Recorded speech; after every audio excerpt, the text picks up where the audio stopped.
اور اس کو معارب بھی اسی کو کہتے ہیں، بند کو معارب بھی کہتے ہیں۔ دوسری جگہ پہ معارب کا لفظ آیا ہے، معارب، جیسے اب پاکستان میں یہ پاکستان میں اب بند ٹوٹے ہیں، بند اس کے جو ہے نا ڈیم کا، ہاں جی، جو انہوں نے ڈیم بنایا ہوئے تھے اس کا بند سیلاب کی شکل میں ٹوٹ گیا، فارسلنا تو ہم نے بھیجا ان پہ سیلا، سیلاب، العریمی کس کا؟ بند کا، بند کا، وبدلناہم ہم نے اور بدل دیا ہم نے ان کو بجنتیہم ان کے دو باغات کے بدلے، بدل دیا ہم نے ان کو، بدلے میں دیے ان کو ان کے دو باغات کے بدلے دو اور باغ دیے، جنتینی دو اور باغ، ذواتی اکل خمط، ذواتی دو، یہ تثنیہ ہے، ذات ان کا تثنیہ، ذواتی دو اکلین، یہاں بمانا پھل، ذواتی اکل خمط، دو باغات بد مزہ پھل والے، خمط کا معنی بد مزہ، بے ذائقہ، کڑوے کسیلے یا بالکل کھٹے جو کھائے نہ جا سکیں، خمط اس کے اوپر لفظ بولا جاتا ہے، اکل کا معنی یہاں پھل کرو گے۔ ہم نے بدلے میں دیے ان کو ان دو باغات کے بدلے جنتینی دو اور باغ، ذواتی دونوں، اکلین خمطن بد مزہ پھل والے، واصلین اور جھاؤ کے درخت، وشیئن اور کچھ من صدر قلیل کچھ تھوڑی سی بیریاں۔ کہاں؟ پورا یمن، لہلہاتے ہوئے کھیت، کھیتیاں، پھل، اناج، پھول ہر طرف ہی۔ یمن جو ہے یہ پھولوں کے حوالے سے بھی مشہور ہے، پھلوں کے حوالے سے بھی مشہور، اور پھر اس طرح یہ یمن جو ہے نا پوری دنیا میں اس کا سمندر وہ نایاب ہیرے جواہرات اور موتیوں کے حوالے سے بھی مشہور ہے۔ یمن کے ساحلوں سے جو نیچے سمندر سے جو سپیاں نکلتی ہیں نا، دنیا کی نایاب ترین سپیاں، اور ان میں نایاب ترین وہ ملتے ہیں ہیرے اور جواہرات اور موتی نکلتے ہیں اس میں سے، پوری دنیا میں مشہور ہے یمن۔ تو اسی سے شاید ہو سکتا ہے کہ ان کو ہیرے جواہرات سے ہی اتنا وہ عروج مل گیا ہو، بڑی بادشاہتیں انہوں نے قائم کر لی تھی، ہر طرف سے اللہ کا احسان تھا اس یمن کی سرزمین میں، اور کھیتیاں بھی آباد تھیں۔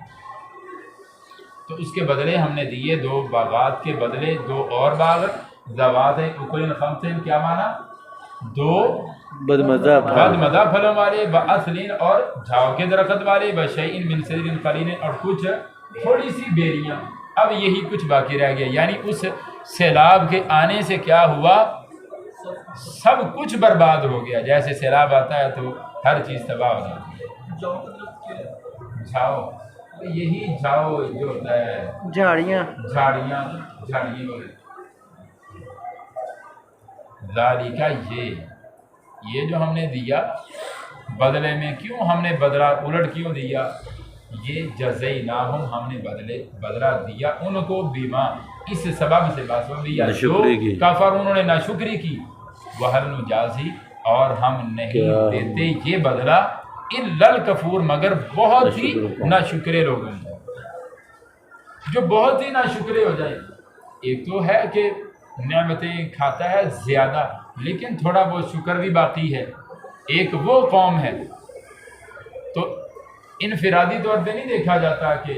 اس میں کوئی شکر کرنے والے ہیں،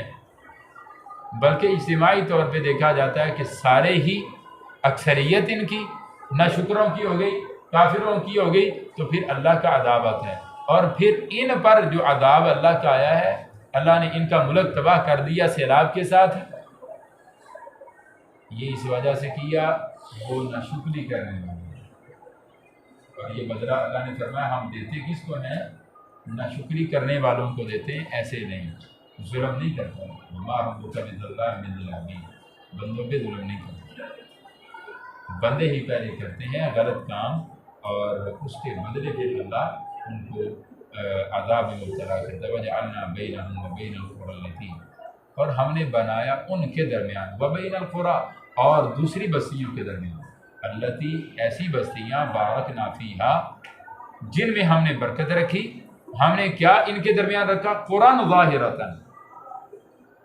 ظاہرہ ظاہر بستیاں، ظاہر بستیاں مطلب نظر آنے والی بستیاں۔ ظاہر بستیوں کا مطلب کیا ہے؟ ظاہر نظر آنے والی بستیاں، یعنی پر رونق شہر بنا دیے کہ انہی بنیادی شہروں کی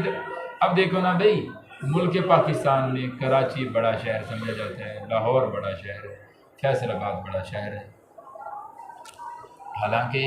ان سے بھی زیادہ آبادیاں رکھنے والے اور بھی تو علاقے ہیں، ان کو وہ حیثیت حاصل نہیں ہے جو ان کو حاصل ہے۔ تو ان کو یہ حیثیت دینے والی ذات کس کی ہے؟ اللہ کی ذات ہے۔ تو ان شہروں کے رہنے والوں کو بھی پھر چاہیے کہ جتنے زیادہ احسان ہیں ان کے اوپر، اتنے زیادہ یہ شکر کرنے والے ہوں۔ قومیں اکثر کیا ہوتی ہیں، جتنا ان کے اوپر احسان انعام ہو جائے وہ اتنے ہی ناشکرے ہو جاتے ہیں، تو پھر ناشکری کا نتیجہ نکلتا ہے۔ یہی بات یہاں اللہ نے بیان فرمائی، ہم نے بنا دیا ان کے درمیان وبین القری اور دوسری بستیوں کے درمیان، التی بارکنا فیہا جن میں ہم نے برکت رکھی، قرآن ظاہرتاً ان کے درمیان میں کیا بنا دی؟ قرآن ظاہرتاً نظر آنے والی بستیاں، وقدرنا اور ہم نے اندازہ مقرر کر دیا، فیہا ان بستیوں میں السیرہ چلنے کا، یعنی یہ مہذب شہر تھے، ہر ایک شہر کا دوسرے شہر تک آنے جانے کا فاصلہ طے تھا، یہ اتنے کلومیٹر ہے، اتنے منٹ، اتنے گھنٹے لگتے ہیں بھائی۔ یہ تہذیب کی علامت ہوتی ہے کہ مہذب شہر ایک دوسرے سے جڑے ہوئے منسلک ہیں، ایک شہر۔ اب یہاں سے دیکھو ملتان، موٹر وے سے پہلے ملتان جانا کیسا تھا؟ پہلے جاؤ یہاں سے نکلو تو پہلے جاؤ کہاں پہ، یہ پہلے آتا سمندری سے آگے گزرو تو آئے گا یہ رجانا کمالیہ آئے گا، کمال چیچا وطنی آئے گا، پھر بورے والا آئے گا، پھر وہاڑی آئے گا، پھر ملتان آئے گا، اب سیدھا ہی ملتان موٹر وے۔ تو یہ تہذیب کی علامت ہے کہ نہیں؟ یعنی اتنے فاسٹ ہو گئی قوم، اتنی وہ ترقی کر گئے کہ انہوں نے شہروں کو شہروں سے ایسے جوڑ دیا کہ فاصلے وہ جلد سے جلد طے ہونے لگے۔ اللہ نے یمن کو بھی اتنی ترقی عطا کی تھی، اور پھر کہا کہ اہل مکہ کو کہا سیرو تم چلو فیہا ان شہروں میں لیالیا راتوں کو ایامن دنوں کو آمین امن کی حالت میں، یعنی ان بستیوں والوں کو بھی کہا، ان بستیوں والوں کو کہا کہ تم امن کے ساتھ آؤ جاؤ، رستے پر امن تھے، کوئی خوف خطرہ ڈر نہیں تھا۔ فقالو تو انہوں نے کہا ربنا اے ہمارے رب، باعد دوری ڈال دے بین اسفارنا ہمارے سفروں کے درمیان۔ کیا انہوں نے ایسا کہا ہوگا؟ کیوں بھائی؟ اللہ کہہ رہا ہے کہ انہوں نے کہا، تو انہوں نے ایسا کہا ہوگا، عملاً کا عملاً انہوں نے ایسا ہی کہا۔ وظلم اور انہوں نے ظلم کیا انفسہم اپنے آپ پہ، فجعلناہم جب انہوں نے ظلم کیا ایسا کہا، فجعلناہم تو ہم نے ان کو بنا دی احادیثہ قصے کہانیاں، احادیثہ کہانیاں، ومزقناہم اور ہم نے ان کو ٹکڑے ٹکڑے کر دیا، کل ممزقین ٹکڑے ٹکڑے کر دیا جانا پورا۔ کہاں گئے وہ غساسنہ اور یہ یمن کے بادشاہ آل منذر، کہاں گئے؟ ان کی اولاد، ان کی نسل ہے کوئی عطا پتہ؟ مٹے نامیوں کے نشاں کیسے مٹ گئے، ختم ہو گئے۔ ان فی ذالک لآیات، بے شک اس میں نشانیاں ہیں، لکل صبار شکور، ہر ایک بہت صبر کرنے والے، بہت شکر کرنے والے کے لیے، تاکہ صبر کرنے والا پریشانی میں آئے تو اپنے صبر میں بڑھ جائے، اور نعمتیں زیادہ آئیں تو وہ شکر میں بڑھ جائے، ہر وقت وہ صبر اور شکر کرنے والا بن جائے۔ تو مومن کی یہ صفت ہوتی ہے، حدیث میں ذکر ہے مومن کی یہ صفت ہے کہ وہ صبر کرنے والا، شکر کرنے والا ہوتا ہے۔ ان اصابتہ ان لفظ بولو، ان اصابتہ سراء شکر و ان اصابتہ ضراء صبر، اگر تنگی پہنچے صبر کرتا ہے، اور خوشحالی پہنچے تو صبر کرتا ہے، خوشحالی پہنچے تو شکر کرتا ہے۔ دونوں حالوں میں ہی فرمایا مومن کا معاملہ خیر کے ساتھ ہی ہوتا ہے۔ تو یہ واقعہ جو بیان کیا، اس سے پیچھے بھی واقعہ بیان کیا سلیمان کا، اس کے پیچھے بھی تھوڑا سا ذکر کیا داؤد کا، تو توجہ دلانا مقصود ہے کہ توجہ کرو بھائی۔ ایک طرف یہ لوگ ہیں، اللہ نے بڑا مقام دیا ہوا ہے داؤد سلیمان کو، اس سے بھی بڑا عروج دیا ہے۔ ایک طرف یہ قوم سبا ہے جو عروج کے اندر داؤد اور سلیمان علیہ السلام کی پاسنگ بھی نہیں ہے، جو اللہ نے ملک شام میں ان دونوں کو عروج دیا ہے، یمن والوں کو اتنا عروج تو نہیں دیا تھا۔ ان کا حال دیکھو، انہوں نے کیا کیا ہے، اپنا مقام بلند ہونے کے باوجود کیا کیا، اللہ کا شکر ادا کیا ہے۔ اور ان کو دیکھو، انہوں نے ناشکری کی ہے، لہذا اس میں صبر کرنے والوں کے لیے، شکر کرنے والوں کے لیے اس میں نشانی ہے کہ وہ اپنا آئیڈیل چن لیں، منتخب کر لیں، کن کو بنانا ہے، اللہ کے ان برگزیدہ انبیاء کو کہ جن کا طرز عمل احسانات اتنے زیادہ ہونے کے باوجود بھی کیا ہوتا ہے، وہ شکر کرنے والے۔ اور ان کو تھوڑا سا مل گیا، 2 باغ ہی دیے اللہ نے، ٹھیک ہے، لہلہاتے ہوئے کھیت دیے، تو یہ ناشکری پہ آ گئے۔ تو تمہیں ہر حال میں صبر اور شکر کرنا ہے، یہ سبق لینا ہے اس سے۔ وَلَقَدْ صَدَّقَ عَلَيْهِمْ إِبْلِيسُ ظَنَّهُ، اور البتہ تحقیق سچ کر دیا علیہم ان پر، ابلیس نے ظنہ اپنا گمان، اپنا خیال، فاتبعوہ تو انہوں نے اتباع کی اس ابلیس کی، الا فریقا من المؤمنین سوائے ایک فریق کے مومنوں میں سے، وما کان لہ علیہم من سلطان، یہ ابلیس کے بارے میں کہا جا رہا ہے، وما کان لہ، اور نہیں ہے اس کے لیے علیہم ان لوگوں پر من سلطان کوئی غلبہ، شیطان کا، ابلیس کا لوگوں پہ کوئی زور نہیں چلتا کہ زبردستی سے لوگوں سے کام کرواتا ہوں، نہیں کرواتا۔ بندہ خود ہی ہر گناہ میں، ہر غلط معاملے میں خود ہی اپنے آپ کو ملوث کرتا ہے۔ تو یہ شیطان کے بارے میں کہا جا رہا ہے، وما کان لہ، نہیں ہے ابلیس کے لیے ان پر من سلطان کوئی غلبہ، الا مگر اس لیے لنعلم تاکہ ہم جان لے من یؤمن کون یقین کرتا ہے بالآخرت آخرت پر، ممن ان لوگوں میں سے جو ہوا منہا اس آخرت کے بارے میں، منہا اس آخرت کے بارے میں ہے، فی شک شک میں۔ شیطان جو انسانوں کو ورغلاتا ہے، اس کے ذریعے سے امتحان ہو جاتا ہے،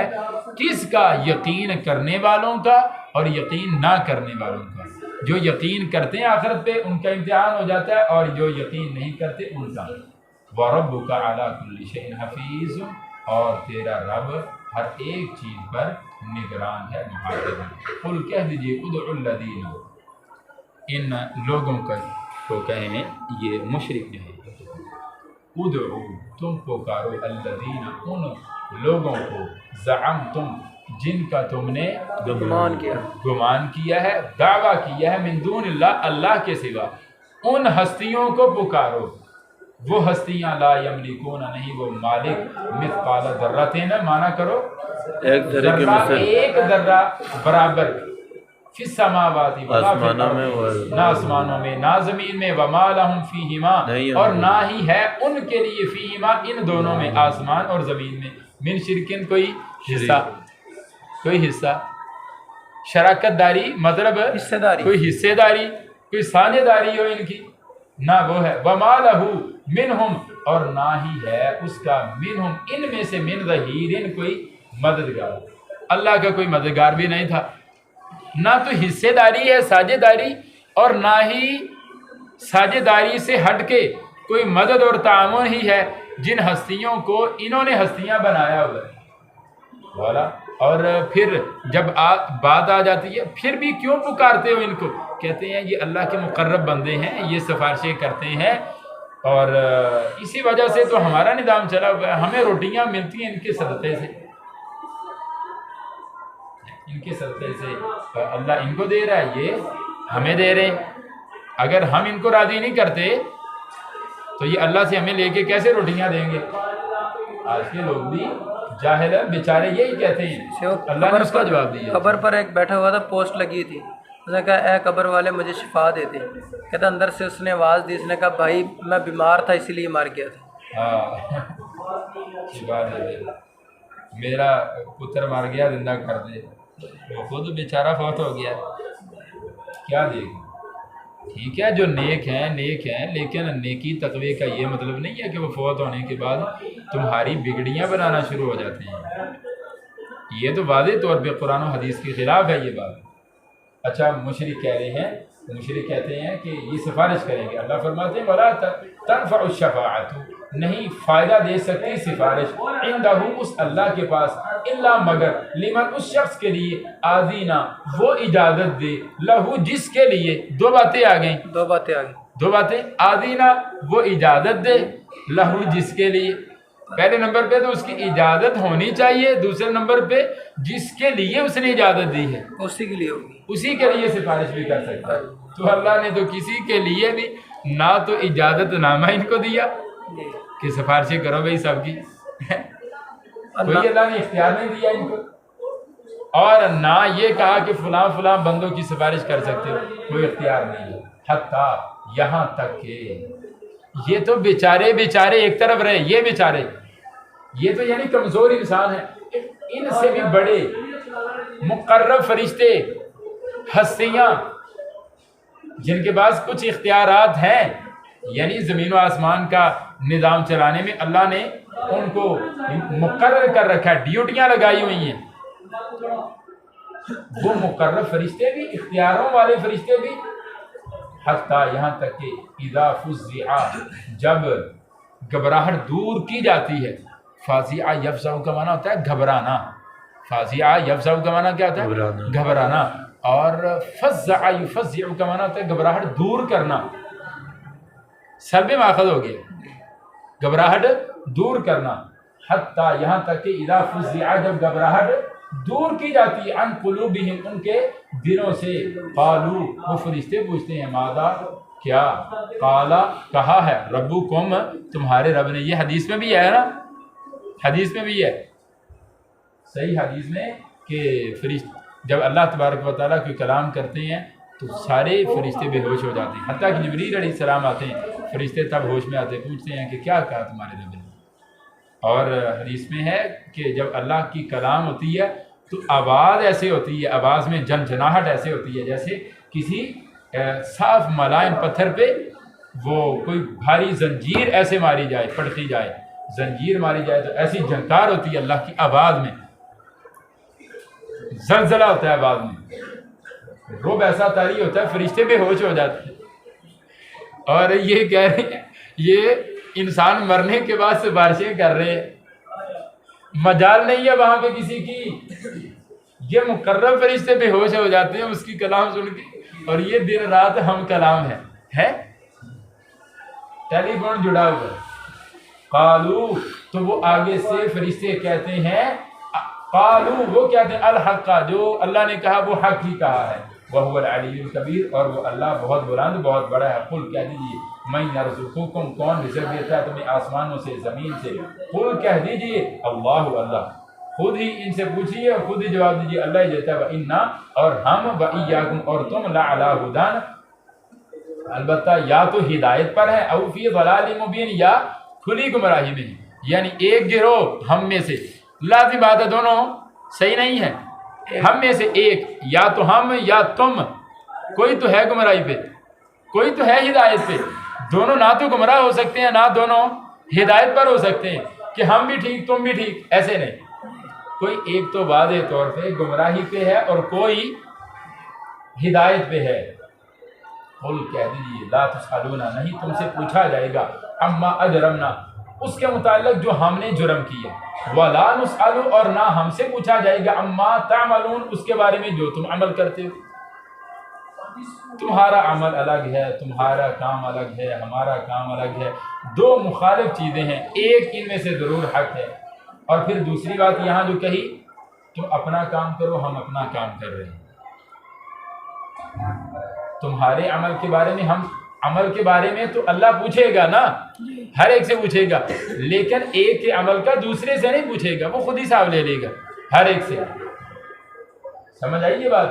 کہ ہر ایک سے خود حساب لے گا، ایک کے عمل کا دوسرے سے سوال نہیں ہوگا۔ یہ بتایا، قل کہہ دیجیے یا جماعو بیننا ربنا، جمع کرے گا ہمیں ربنا ہمارا رب، ثم یفتح بیننا بالحق، پھر وہ فیصلہ کرے گا ہمارے درمیان بالحق کی، حق کا، وہو الفتاح، وہ ہے الفتاح بہت فیصلہ کرنے والا، العلیم بہت جاننے والا۔ قل کہہ دیجیے ارونی تم دکھاؤ مجھے، الذین وہ لوگ، جی یہاں سے خط بھی کرو۔